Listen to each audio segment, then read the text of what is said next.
Anthony Arwig here with a West Branch Volleyball player profile. I am joined by Reagan Greenison. Reagan, thank you so much for joining us today. Thank you for having me. The last time we talked to you was all the way back in your freshman year, and you were just a little freshman, and now here you are, down the road. When you reflect on your career and how far you've come since you were a freshman, what are some of your thoughts, and how much have you grown since then? Well, I'm definitely very, very proud of myself and just all the effort and like the off season, everything like that. Just all the work. I'm very proud of myself in that. I'm also very grateful of the people that have like surrounded me and gotten to me that point. Like my parents, my teammates, my coaches, all those people who have gotten me to be the person I am, the player I am, and just on and off the court. I feel like I've very developed on as a person, whether that be in school or on the court. I'm just very, very grateful for like the opportunities I've been given to be the player that I am and be progress to where I am today. And just looking back at freshman year, yeah, I mean, I feel like I've just come a really, really far way, and I'm very happy that where I am, I guess, right now. In what ways do you think you've grown the most as a volleyball player from freshman year to now? I've definitely become a lot more confident and just self-aware of like my range, my limits, where I need to improve on. I think freshman year I was a little bit timid, just as any freshman would be, stepping on a completely new team, playing with seniors that are like 4 years older than me. I think I'm definitely grown to the position and the leader that I've become. And even during off season, I feel like I still talk to the teammates. I've still stayed connected with all of the people that I've played with. And yeah, I feel like I've just had a lot more confidence, and obviously my game has improved, but definitely my confidence has like influenced the game that I've been playing. Confidence is huge for a libero because you're getting the ball hit very hard at you very, very often.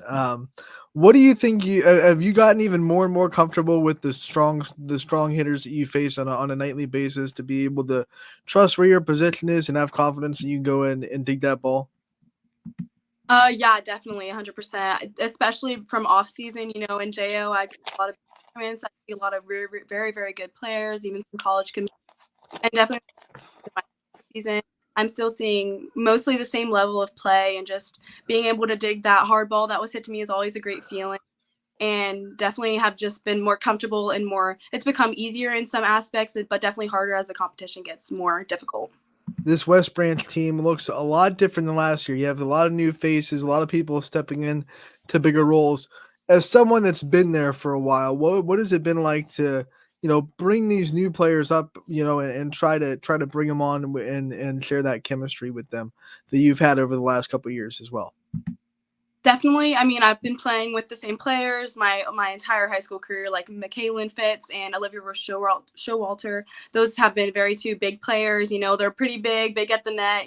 Stay very offensive at the net, which I'm very, very grateful for, and I've become very comfortable with them. And like you can rely on them. But also with is coming, kind of especially at the beginning of the season, there's some bumps in the road for like what their range is compared to my range and how much I can trust them. But overall, everyone has been very great. If I can't get to a ball, I know that they're going to be there.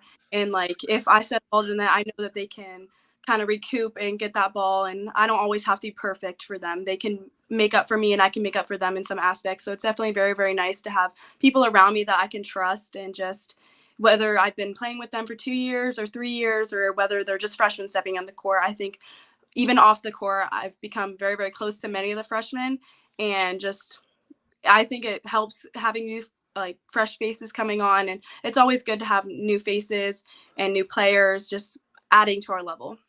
This West Branch team has had fantastic leadership the last couple of years. You go to Claire Brunner and Sydney Mercer, your older sister.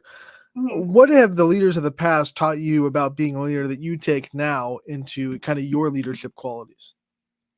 Definitely my sister. I grew up around her. She's always was very, very talkative. That's one of her best qualities on the court. She was always talking. We still sometimes mention Sydney and Skylar. Sydney was very aggressive at the net. Didn't matter where the set was, she was swinging. And also Skylar, my sister, I've looked up to her my entire life, and I see where her best qualities, and I think those have become one of my best qualities. I'm always talking just like she always did. I always try to live up to where she was as a like communication. I think communication is the one of the best things that you can do on a volleyball court, especially, I feel like if you're a good communication team, you're one of the better teams out there. And I've definitely like absorbed one of those qualities of hers, and I'm very, very grateful for that. And I think with Claire, she always wanted to hit. She was always, last year, she was one of our main hitters, our top hitters. And I think that's really nice. But other people have stepped up and I think and become leaders just like she was, and just how Cindy and Skylar were. I think that's great that I had them as a freshman and sophomore to look up to them. And I think a lot of our team has like stepped up and given those qualities that we missed from them, and stepped up and gotten them and given them to our team. When we last talked to you, you were talking about how much you looked up to Skylar and how much, as a freshman, you just treasured the time with her on the court. Now that you're the person that people are looking up to, now you're the person that the JV players and the middle school players are saying, "Well, I want to be like Reagan when I get into varsity." What's that been like to you to see that transition where you're looking up to someone, now all of a sudden you're looking back and you have people looking up to you? It's definitely a surreal experience. I think that's so cool that some of the players that I've looked up to, I know how it feels to look up to someone. And of course, I still have my idols, whether that be my teacher, my parents, some college athletes, pro athletes. I think it's great, but I also understand how they're feeling. I mean, I think everyone should have an idol, someone they want to strive to be with. And to think that people think that of me, I think that just pushes me even harder to be who they want to be. I think it's great that people look up to people like even if it was me. And I think as a high school athlete, I think that's so cool that middle school players, even JV players, get to see me watch if they can't watch a higher level. And I think that reflects on me as a player if people are looking up to me, and it just really pushes me to be better and be someone that who someone wants to be. If a young volleyball player in the program came up to you and asked you for advice on how to get to where you are, what are some pieces of advice that you'd give to them? Definitely stay confident, talk all the time, become very, very close to who you play with. You're going to be playing with them for a very long season, and there's always going to be ups and downs. You're going to get in arguments, but it's what you do after and how you react to certain situations that's really going to set you as a person. A lot of times, sometimes you have to fight for your position. I get it. I know what it's like to fight for a position, and all you can do is work hard. And if it's not the outcome, work harder than you even wanted to work. And I just think that like confidence is a big thing. If you have confidence, you can do a lot of things. If you're timid, you're not going to get a lot of balls. I mean, especially as a DS or a libero, you have to be scrappy. You have to have that confidence to take a lot of the court up and just have whatever you need to be to get that ball up, run that ball down. I think you just have to have a lot of confidence in yourself. And communication is even a huge thing. If you talk, it doesn't matter if you're on the bench or on the court. That's a huge thing and such an asset to a player that you can have in your toolbox. And I just think that's such a big key part of the game, especially in volleyball. There's so many girls out on the court. You never know who's going to get the ball, and you can't just always expect things. So I think it's great, even not just for yourself, for your other players, seeing the court, just all of that. And I think just being a good teammate is just really being good. I mean, being coachable, you have to be able to tend to your coach's needs and your team's needs. So, yeah. You're giving advice, which makes you reflect on advice that you've been given. What is some advice that you were given maybe at a younger age before you got in high school even that really sticks with you now and you start to really realize that, man, whoever gave that piece of advice, they really knew what they were talking about when they told me that? Probably. Well, during JO season, during middle school, that was probably where I realized, like, and kind of was formed to be a DS. And my favorite coaches that I ever had really just told me to just be out there, put yourself out there, really be confident at practice, work your very, very hardest. And you never know what's out there. You never know who's watching. You never know what opportunity could be there for you. And I just think being confident and putting yourself out there, even now in the recruiting process, I want to get recruited. I want to have those college offers, putting yourself out there, whether that be on social media, emailing, or any of those sorts. I think definitely just putting yourself out there is one of the best advices that I've ever been given by a coach or my teammates or anything like that. And I think that's also pushed me to where I am and just to where I want to be as well. You have locked down that libero position. You've, like you said, you knew that this was going to be where you were going to fit in since the beginning, since JO ball. You started in middle school. A lot of people kind of find their way to the libero spot. Maybe they're asked to take it up as a sophomore because the high school team needs it, but you've had it. That's been your spot. What's it been like to just see yourself develop as a libero over the years? Well, it was definitely an eye opener when someone told me that I maybe shouldn't be hitting.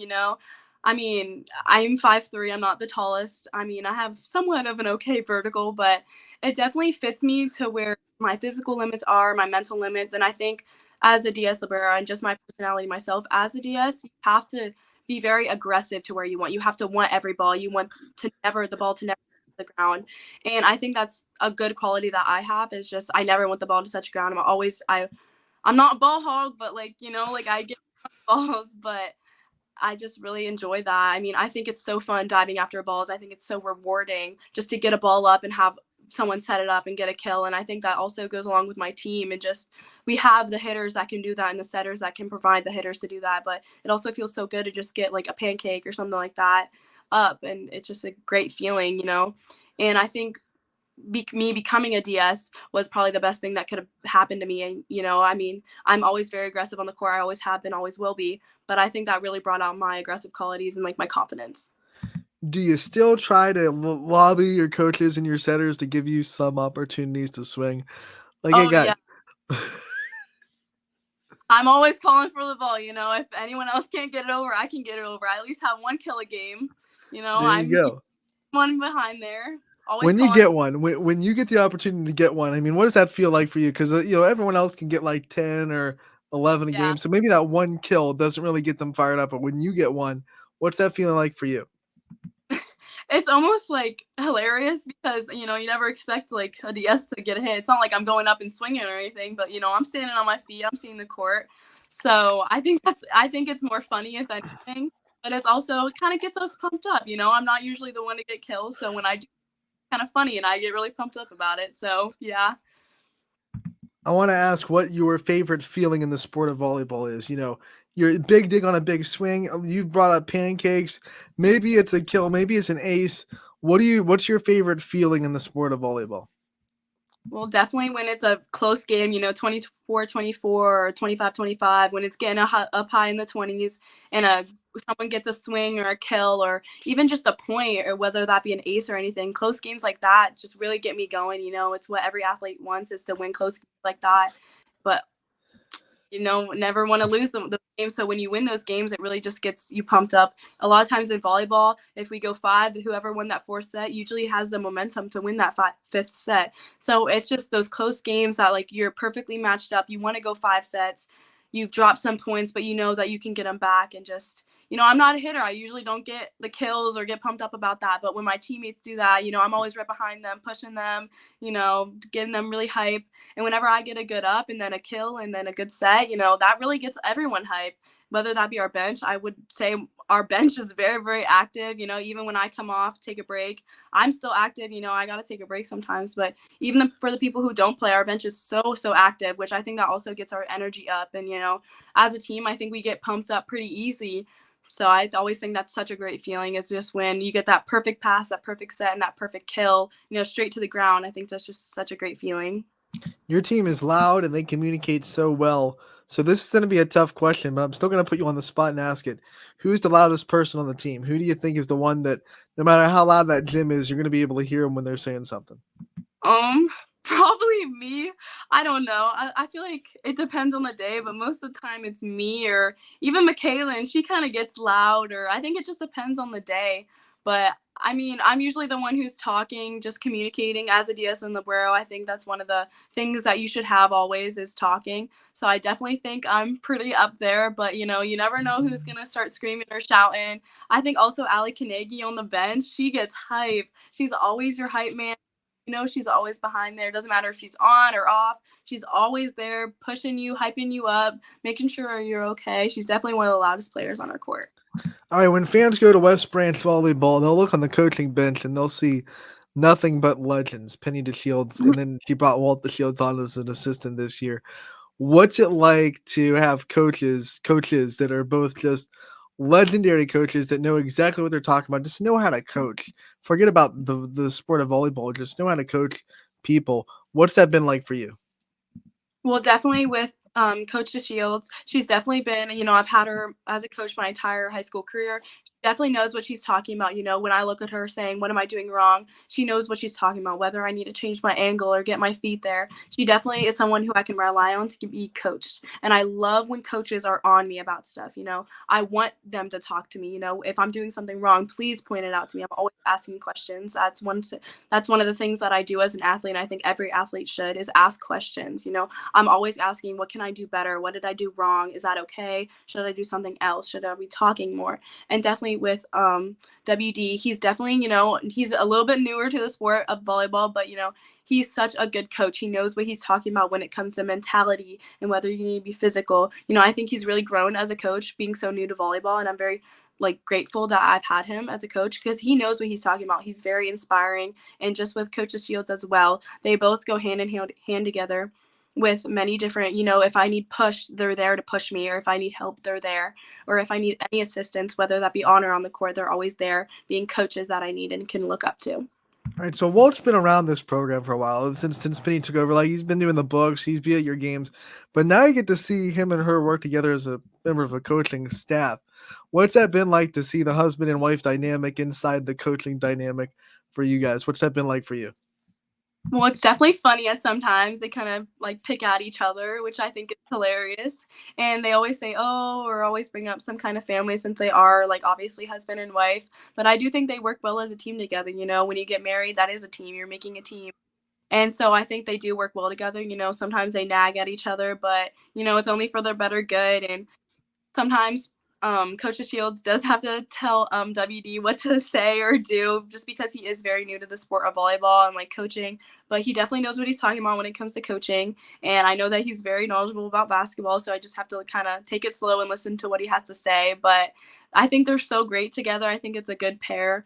And just the way they communicate, they do communicate a lot. And they see each other at home, they're talking about game plans and stuff like that. They're looking at film together. So I also think that's an advantage to them being husband and wife, is they are always together, talking about things that we need to work on and practice plans and such.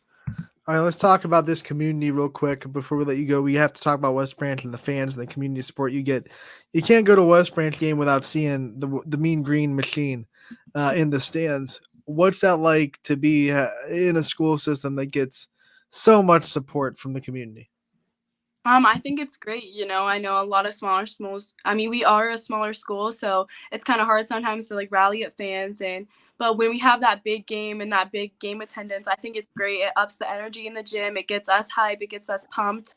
And I think it just is one of those things about volleyball that even in JO season, you don't really get that. You have just your parents, but in high school, it really makes you stand out as an athlete, and just really that atmosphere really gets us going and really fuels us to do better, do better for our fans. And even in other sports like football, we have a huge football following that follows us everywhere. I always go to the games, but especially at volleyball, I think as a player, you can really see how much that pumps everyone up, gets us going and such.